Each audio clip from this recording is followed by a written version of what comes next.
नमस्कार, आप देख रहे हैं एनएसडी टाइम्स, जहां आपको देखने को मिलती हैं पल पल की खबरें। मैं अंजलि हाजिर हूं आपके सामने इस खबर के साथ। बलिया जनपद के बेलथरा रोड क्षेत्र के ससना बहादुरपुर गांव में स्थित ससना धाम अपने आप में एक अद्वितीय धाम है। कहते हैं बलिया संतों की धरती मानी जाती है, जहां कालांतर से ही संतों का समागम लगा रहता है। बताते चलें कि ससना धाम में आज भी लोगों के आने जाने का सिलसिला जारी है। यह क्षेत्र ससना धाम से तो प्रसिद्ध है ही साथ यह क्षेत्र शिक्षा के क्षेत्र में भी अपनी अहम भूमिका निभा रहा है। इस क्षेत्र में चर्चित स्कूल एमएमडी पब्लिक स्कूल, जो विगत कई वर्षों से आसपास के क्षेत्र के बच्चों के भविष्य को संवारने में अपनी अहम भूमिका निभा रहा है। अपनी पठन पाठन को लेकर यह स्कूल हमेशा से चर्चाओं में बना रहता है। आइए जानते हैं इस स्कूल के विशेषताओं के बारे में स्कूल के प्रिंसिपल वेद प्रकाश तिवारी की ही जुबानी। नमस्कार, आप देख रहे हैं एनएसडी टाइम्स में मौजूद हैं बलिया जनपद का आपका बेलथरा रोड क्षेत्र के ग्राम सभा ससना बहादुरपुर के प्रांगण में। जैसे सबको पता है, ये धरती वीरों की धरती। यहाँ पर बहुत संत और महापुरुष जन्म लिए और ऐतिहासिक जगह है। जनपद में एक स्थान रखता है, वही स्थान है। देख सकते हैं श्री संत शिरोमणि 108 स्वामी शिवनारायण साहिब जी की।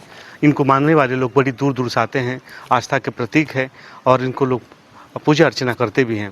और क्षेत्र में इनका नाम है, इसकी चर्चा है, जिले का प्रदेश को लोग जानते हैं। देखते रहिए एनएसडी टाइम। फिल्म अगले शो में, तब तक दी इजाज़त। नमस्कार, आप देख रहे हैं इसमें एनएसडी टाइम से मौजूद है जनपद का आपका ससना बहादुरपुर के प्रांगण में, जैसे कि एमएमडी पब्लिक स्कूल के प्रांगण में, जैसे कि छूटे हुए बच्चों का एडमिशन चल भी रहा और क्लासें भी चल रही हैं। जानने का प्रयास करेंगे कि प्रिंसिपल मौजूद हैं, जानने का प्रयास करेंगे कि विद्यालय की विशेषता क्या है, विद्यालय में क्या क्या व्यवस्था दी गई है और इस समय पे क्या कुछ बताना चाहेंगे। आइए उनसे रूबरू होने का हम पूरा प्रयास करेंगे। सबसे पहले सर, एनएसडी टाइम में आपका स्वागत है। धन्यवाद सर। सबसे पहले सर अपना परिचय बताएं। मैं डॉक्टर वेद प्रकाश तिवारी जी। मेरा जो मास्टर डिग्री हुआ है बेंगलोर यूनिवर्सिटी से हुआ है। जी जी। और मैंने अपना पीएचडी जी NBRI से कंप्लीट हमने किया है। उसके बाद से शिक्षण कार्य में हमने जी अपना योगदान देना शुरू किया है। जी सर, विद्यालय जैसे कि मैं बताना चाहूँगा हाँ कि इस ग्रामीण क्षेत्र में जो ये विद्यालय है MMD पब्लिक स्कूल, इसकी विशेषता ये है कि ये सारे जो भी विद्यालय हैं यहाँ पे आसपास के, उससे ये अलग है।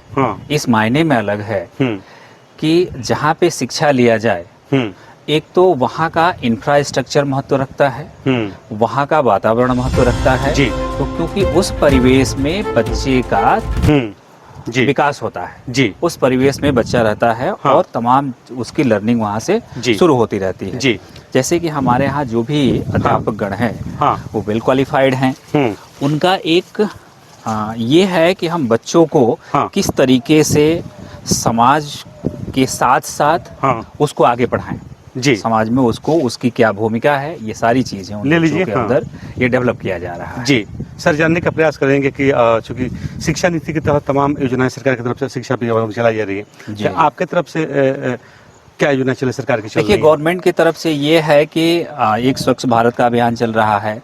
उसके बाद से चल रहा है कि जिस तरीके से ग्लोबल क्लाइमेट का जो चेंजेज हो रहा है, उसमें हमारी भी सरकार, पूरे देश की सरकार, पूरे विश्व की सरकार इस पे इस समस्या को देखते हुए तमाम तरह की योजनाएं चला रही हैं। जैसे कि माननीय श्री मुख्यमंत्री योगी आदित्यनाथ जी के द्वारा ये कहा गया है कि हर क्षेत्र में, हर गांव में, हर विद्यालय द्वारा पौधों का रोपण किया जाए, जिससे ये कि पौधों के रोपण से हमारा जो क्लाइमेट वेशन आ रहा है उसको मेंटेन किया जाए। क्योंकि पेड़ पौधे हैं तो जीवन है, अदरवाइज जीवन नहीं है। आपका विद्यालय सीबीएसई बोर्ड से ताल्लुक रखता है। जानने का हम प्रयास करेंगे कि हर साल कितने बच्चे अव्वल आते हैं और 100% आते हैं? इस बार का जो रिजल्ट रहा हमारा, क्लास 10वीं का 100% रिजल्ट रहा। चलता क्लास 12वीं का जो रिजल्ट है वो भी 98% के आसपास हमारा रहा रिजल्ट। सर, विद्यालय में कितने अध्यापक हैं जो कि बच्चों को पढ़ाने में कारगर साबित होते हुए बच्चे कितने अव्वल आते हैं जो उनके पढ़ाए हुए?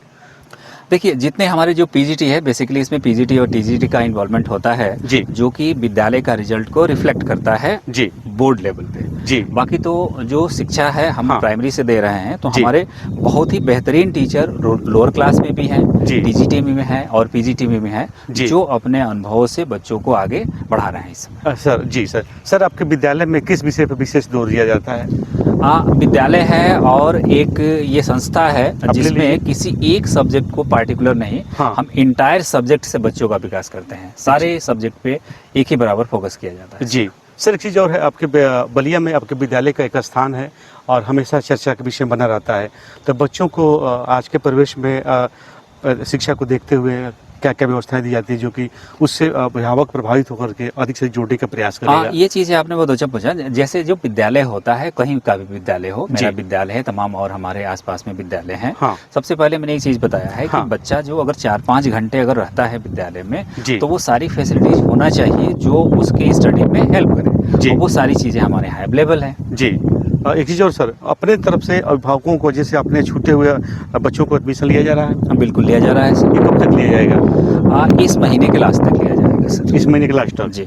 तो सर और अभिभावकों से क्या आपको आप कुछ कहना अब चाहेंगे? ये हमका क्षेत्र के कहना लोगों है को? कि जो भी अभिभावकगण जिनके अभी बच्चों का अभी एडमिशन कहीं पे नहीं हुआ है, वो हमसे संपर्क करें। हम उनके बच्चों को अपने साथ जोड़ के और उसको आगे लेके चलेंगे।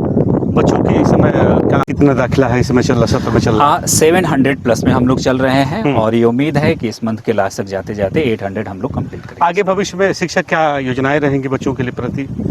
अब इसमें यह है कि बेहतर से बेहतर शिक्षा दिया जाए। जो भी जो चेंजेज आ रहे हैं, जो एजुकेशन सिस्टम में आ रहे हैं, नए नए सब्जेक्ट का लॉन्चिंग हो रहा है, जैसे रोबोटिक्स हो रहा है, तो हम लोग का ये प्रयास है कि रोबोटिक्स को ही अपने यहाँ इम्प्लीमेंट किया जाए। जी, आपके विद्यालय में जो अध्यापक रखे गए हैं, जैसे कि जो 0 पॉइंट के बच्चे हैं, उन लोग के लिए भी क्या व्यवस्था दी जा रही है?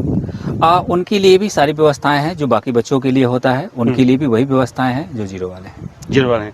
अपने तरफ से अभिभावकों से क्या आपकी अपील रहेगी, क्या कुछ बताना चाहेंगे? इनसे ये रहेगा कि जैसे विद्यालय में जो शिक्षा दी जा रही है, जो भी वर्क दिए जा रहे हैं, जिस तरीके से बच्चों को विद्यालय में सींचा जा रहा है, वो सारी चीज़ें गार्जियन भी बच्चे को देखते रहे, समझाते रहे और विद्यालय के साथ साथ बच्चे को आगे बढ़ाता रहे। सर अपने तरफ से लास्ट मेरा सवाल, इधर आप आ जाएं कैमरामैन जी से, मैं कहना चाहूँगा कि अपने तरफ से बच्चों के लिए क्या बताना चाहेंगे टिप्स, या फिर बच्चे अपने विद्यालय में अक्सर आते रहते हैं? थोड़ा इधर आ जाएं सर, आते रहते हैं लोग। ये चीज़ें है सर कि कोई भी बच्चा है या कोई भी व्यक्ति है जी, अगर अगर वो अपनी ज़िंदगी में अपने लाइफ में वो सक्सेस बनना चाहता है, तो उसको डिसिप्लिन में रहना बहुत ज़रूरी होता है। वो शिक्षक हो चाहे अभिभावक हो, दोनों के लिए ही ये ज़रूरी है कि वो डिसिप्लिन में रहे। डिसिप्लिन के साथ वो अपने बच्चे को बहुत आगे बढ़ा सकता है। आपके विद्यालय में बच्चों के लिए क्या क्या व्यवस्था दी जाती है? व्यवस्था तो सारी व्यवस्थाएं हैं जो बच्चों के जो चाहिए उनको। मेन चीज़ें हैं बच्चों के लिए कि भाई जो उसका एजुकेशन अच्छे से मिले, वो एजुकेशन अच्छा से यहाँ पे मिल रहा है बच्चों को। जाते जाते सर मेरा लास्ट सवाल रहेगा कि इस क्षेत्र में ग्रामीण क्षेत्रों से आता है और ग्रामीण क्षेत्र में तमाम विद्यालय हैं, तो आपका तो खुद ही एक अव्वल आता है, तो उसमें जो भी विद्यालय रेट हैं तमाम चर्चा लोग बने रहते हैं, तो कैसे बच्चों को पढ़ाते हैं, किस टिप्स के साथ कि हमेशा विद्यालय आपका बना रहता है सर? बिल्कुल सर, ये चीज़ें दोनों के एक ऑपरेशन से होता है। अगर एक बच्चे का रिजल्ट बहुत बेहतरीन आता है तो उसमें टीचर के साथ साथ उस बच्चे का भी योगदान रहता है, इसके साथ साथ उसके पेरेंट का भी योगदान रहता है। ये जब कंबाइंड एक साथ मिलता है, एक डायरेक्शन में वर्क करता है और डिसिप्लिन के साथ करता है, वो बच्चा आगे बढ़ता है। जी, नेक्स्ट टाइम से बात करने के सर आपको बहुत बहुत धन्यवाद। Thank you sir. इस खबर में बस इतना ही। बने रहिए NSD टाइम्स के साथ, मिलते हैं अगली खबर के साथ। तब तक के लिए मुझे दीजिए इजाजत।